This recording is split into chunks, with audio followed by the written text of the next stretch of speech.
ನಮಸ್ಕಾರ. The deep ಡೈವ್ಗೆ ಸ್ವಾಗತ.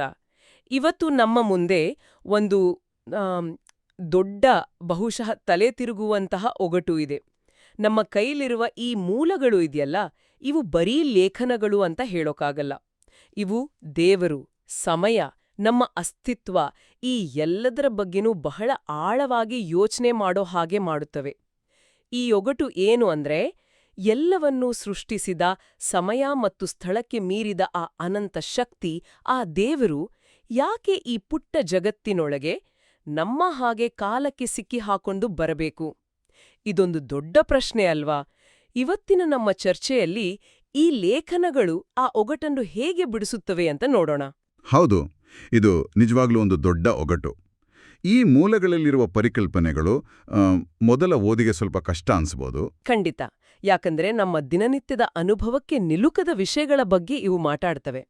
ಆದ್ರೆ ನಾವು ನಿಧಾನವಾಗಿ ಒಂದೊಂದೇ ವಿಷಯವನ್ನು ಬಿಡಿಸಿ ನೋಡಿದಾಗ ಬಹುಶಃ ನಮ್ಮ ಅಸ್ತಿತ್ವದ ಬಗ್ಗೆನೇ ನಮಗಿರೋ ತಿಳುವಳಿಕೆ ಬದಲಾಗ್ಬೋದು. ನಮ್ಮ ಈ ಸಂವಾದದ ಉದ್ದೇಶವೇ ಅದು. ಈ ಕಠಿಣ ಯೋಚನೆಗಳನ್ನ ಸರಳವಾಗಿ ಅರ್ಥ ಮಾಡಿಕೊಳ್ಳಲು ಪ್ರಯತ್ನಿಸೋಣ. ಸರಿ, ಹಾಗಿದ್ರೆ ಶುರು ಮಾಡೋಣ. ಈ ಲೇಖನಗಳ ಮೊದಲ ಮತ್ತು ಮುಖ್ಯವಾದ ವಾದ ಏನಂದ್ರೆ, ದೇವರು ಅನಂತ, ಆತ ಇಡೀ ಕಾಲದೇಶವನ್ನು ಅಂದ್ರೆ ಟೈಮ್ ಅಂಡ್ ಸ್ಪೇಸ್ ಆವರಿಸಿಕೊಂಡಿದ್ದಾನೆ. ಆದರೂ ಆತ ಅದರೊಳಗೆ ತನ್ನನ್ನು ತಾನು ಬಚ್ಚಿಟ್ಕೊಳ್ತಾನಂತೆ. ಇದು ಕೇಳೋಕೆ ಯಾಕೋ ವಿಚಿತ್ರವಾಗಿದೆ. ಯಾಕೆ ಬಚ್ಚಿಟ್ಕೊಳ್ಬೇಕು? ಹೌದು, ಬಚ್ಚಿಟ್ಕೊಳ್ಳುವುದು ಅನ್ನೋ ಪದ ಇಲ್ಲಿ ಬಹಳ ಮುಖ್ಯ. ಪಠ್ಯದ ಪ್ರಕಾರ ದೇವರು ತನ್ನ ಸಂಪೂರ್ಣ ರೂಪದಲ್ಲಿ ತನ್ನ ಅನಂತ ತೇಜಸ್ಸಿನೊಂದಿಗೆ ಕಾಲದೇಶದಲ್ಲಿ ಪ್ರತ್ಯಕ್ಷವಾದರೆ ಏನಾಗುತ್ತೆ? ಅಪೂರ್ಣವಾಗಿರೋ ಸೃಷ್ಟಿಗಳು ಅದನ್ನು ತಡೆಕೊಳ್ಳಲಾರದೆ ನಾಶವಾಗಿ ಹೋಗ್ತವೆ. ಓ, ಒಂದು ಉದಾಹರಣೆ ಕೊಡೋದಾದ್ರೆ, ನಾವು ಸೂರ್ಯನನ್ನು ನೇರವಾಗಿ ನೋಡೋಕೆ ಆಗಲ್ಲ ಅಲ್ವಾ? ಅದರ ಶಾಖ ಮತ್ತು ಬೆಳಕು ನಮ್ಮನ್ನು ಸುಟ್ಟಾಕುತ್ತೆ. ಹೌದು, ನಿಜ. ಹಾಗೆಯೇ ಅನಂತ ದೇವರನ್ನು ಸೀಮಿತ ಸೃಷ್ಟಿಗಳು ಎದುರಿಸಲು ಸಾಧ್ಯವಿಲ್ಲ. ಇದಕ್ಕಾಗಿಯೇ ದೇವರು ತನ್ನನ್ನು ತಾನು ಮರೆಮಾಡಿ ಸೃಷ್ಟಿಗಳು ತನ್ನನ್ನು ಸಂಪರ್ಕಿಸಲು ಒಂದು ದಾರಿಯನ್ನು ಮಾಡ್ತಾನೆ. ಓಕೆ, ಹಾಗಾದ್ರೆ ಆ ದಾರಿ ಯಾವುದು? ದೇವರು ತನ್ನನ್ನು ತಾನು ಹೇಗೆ ಪರಿಚಯ ಮಾಡ್ಕೊಳ್ತಾನೆ? ಇಲ್ಲಿಯೇ ಒಂದು ಕುತೂಹಲಕಾರಿ ಪರಿಕಲ್ಪನೆ ಬರುತ್ತೆ. ಈ ಲೇಖನದಲ್ಲಿ ಒಂದು ನಿರ್ದಿಷ್ಟ ಕೊರಿಯನ್ ಪದ ಬಳಸ್ತಾರೆ, ಜೆಇವಿ ಹಾನಾನಿಮ್ ಅಂತ. ಜೆಇವಿ ಹಾನಾನಿಮ್? ಹೌದು, ಅಂದ್ರೆ ಎರಡನೇ ವ್ಯಕ್ತಿ ದೇವರು ಅಂತ ಅರ್ಥ.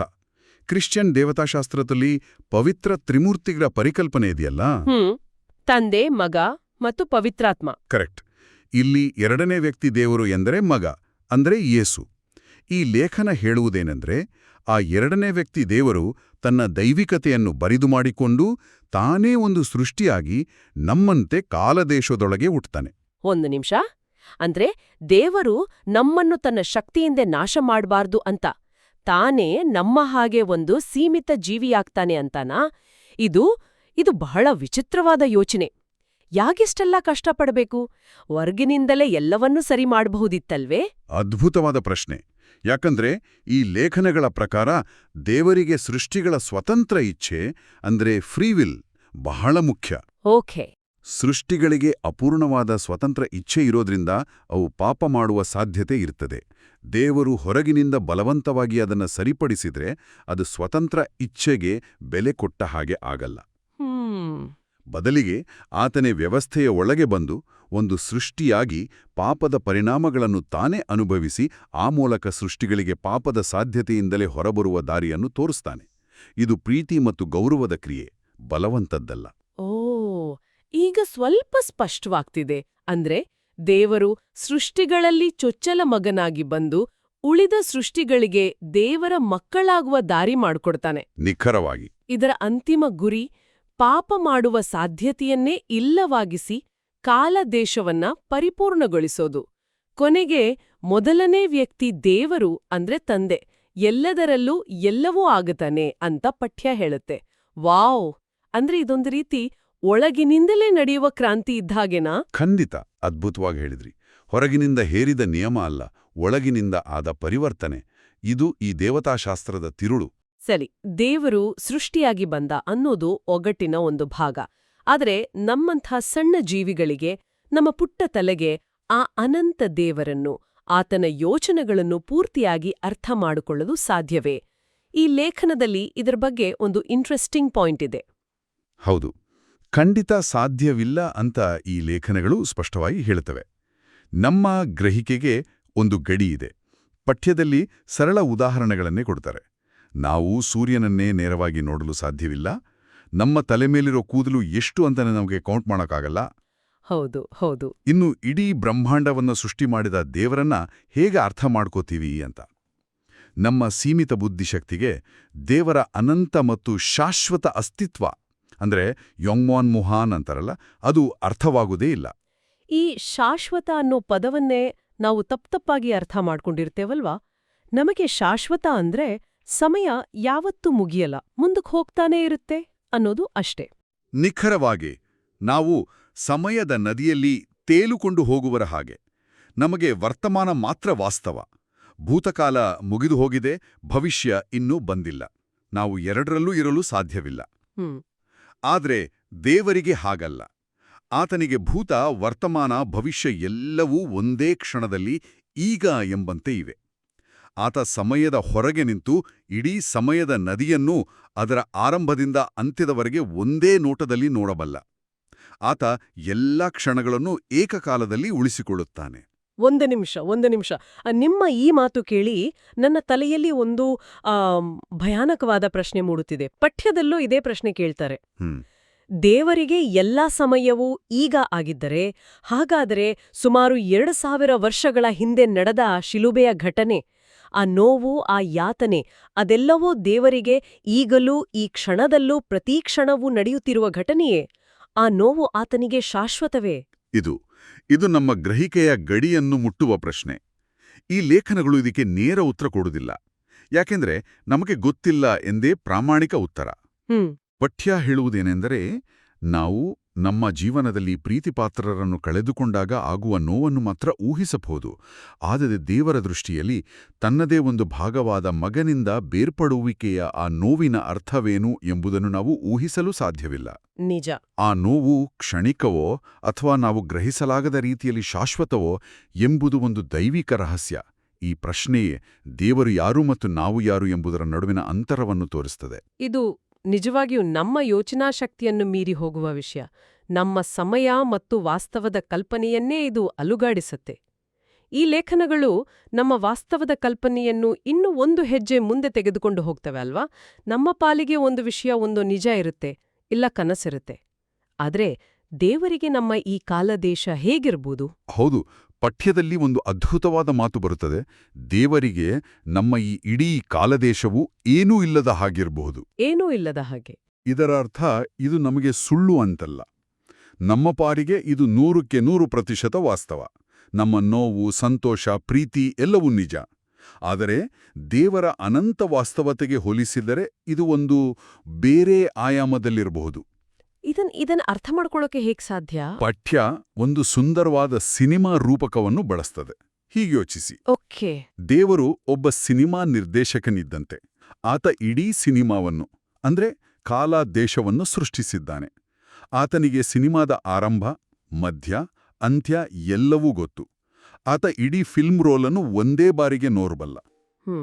ಆದರೆ ನಾವೆಲ್ಲ ಆ ಸಿನಿಮಾದೊಳಗಿನ ಪಾತ್ರಗಳು. ನಮಗೆ ಮುಂದಿನ ದೃಶ್ಯದಲ್ಲಿ ಏನಾಗುತ್ತೆ ಅಂತ ಗೊತ್ತಿಲ್ಲ.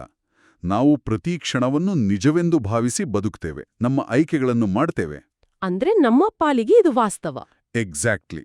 ನಿರ್ದೇಶಕನ ಪಾಲಿಗೆ ಇದು ಆತ ಸೃಷ್ಟಿಸಿದ ಒಂದು ಕಥೆ. ಕಾಲಾದೇಶವು ಅಸ್ತಿತ್ವ ಮತ್ತು ಅನಸ್ತಿತ್ವದ ಗಡಿಯಲ್ಲಿ ಪ್ರದರ್ಶನಗೊಳ್ಳುತ್ತಿರುವ ಒಂದು ದೈವಿಕ ಸಿನಿಮಾ ಇದ್ದ ಹಾಗೆ. ವಾವ್! ಈ ಸಿನಿಮಾ ರೂಪಕ ತುಂಬಾ ಚೆನ್ನಾಗಿದೆ. ದೇವರು ಸಮಯದ ಹೊರಗೆ ಮತ್ತು ನಾವು ಸಮಯದ ಒಳಗೆ ಹೇಗೆ ಏಕಕಾಲದಲ್ಲಿ ಇರಬಹುದು ಎಂಬುದನ್ನು ಇದು ಸ್ಪಷ್ಟಪಡಿಸುತ್ತೆ. ಹಾಗಾದ್ರೆ ನಾವು ಆ ಸಿನಿಮಾದ ಪಾತ್ರಗಳಾದ್ರೆ ನಾವು ದೇವರ ಭಾಗವೇ? ಇಲ್ಲ. ಈ ಬಗ್ಗೆ ಪಠ್ಯ ಬಹಳ ಸ್ಪಷ್ಟವಾಗಿದೆ. ಸೃಷ್ಟಿಗಳು ದೇವರ ಭಾಗವಲ್ಲ. ಎಲ್ಲವೂ ದೇವರ ಒಳಗೆ ಇವೆ, ಆದರೆ ದೇವರ ಭಾಗವಲ್ಲ. ಒಳಗಿವೆ, ಆದ್ರೆ ಭಾಗವಲ್ಲ. ಹೌದು. ಇದನ್ನ ಹೀಗೆ ಅರ್ಥ ಮಾಡ್ಕೊಳ್ಬಹುದು. ನಮ್ಮ ಯೋಚನೆಗಳು ನಮ್ಮ ಮನಸ್ಸಿನ ಒಳಗೆ ಇವೆ, ಆದರೆ ಆ ಯೋಚನೆಗಳೇ ನಮ್ಮ ಮನಸ್ಸಲ್ಲ. ಸರಿ. ಮನಸ್ಸು ಆ ಯೋಚನೆಗಳನ್ನು ಸೃಷ್ಟಿಸುತ್ತದೆ ಮತ್ತು ಅವುಗಳನ್ನು ಉಳಿಸಿಕೊಳ್ಳುತ್ತದೆ. ಮನಸ್ಸು ಯೋಚಿಸುವುದನ್ನು ನಿಲ್ಲಿಸಿದರೆ ಆ ಯೋಚನೆ ಇಲ್ಲವಾಗುತ್ತದೆ. ಹಾಗೆಯೇ ಸೃಷ್ಟಿ ದೇವರಲ್ಲಿದೆ, ಆದರೆ ಸೃಷ್ಟಿಯೇ ದೇವರಲ್ಲ. ದೇವರೊಬ್ಬನೇ ಸಂಪೂರ್ಣ ಅಸ್ತಿತ್ವ. ಕೊರಿಯನ್ ಭಾಷೆಯಲ್ಲಿ ಚೊಂಜೆ ಅಂತಾರೆ. ಉಳಿದದ್ದೆಲ್ಲವೂ ಆತನಿಂದಾಗಿ ಅಸ್ತಿತ್ವದಲ್ಲಿರುವ ಸೃಷ್ಟಿಗಳು. ಸರಿ, ಈಗ ನಾವು ಚರ್ಚೆಯ ಕೊನೆ ಭಾಗಕ್ಕೆ ಬರ್ತಿದ್ದೇವೆ.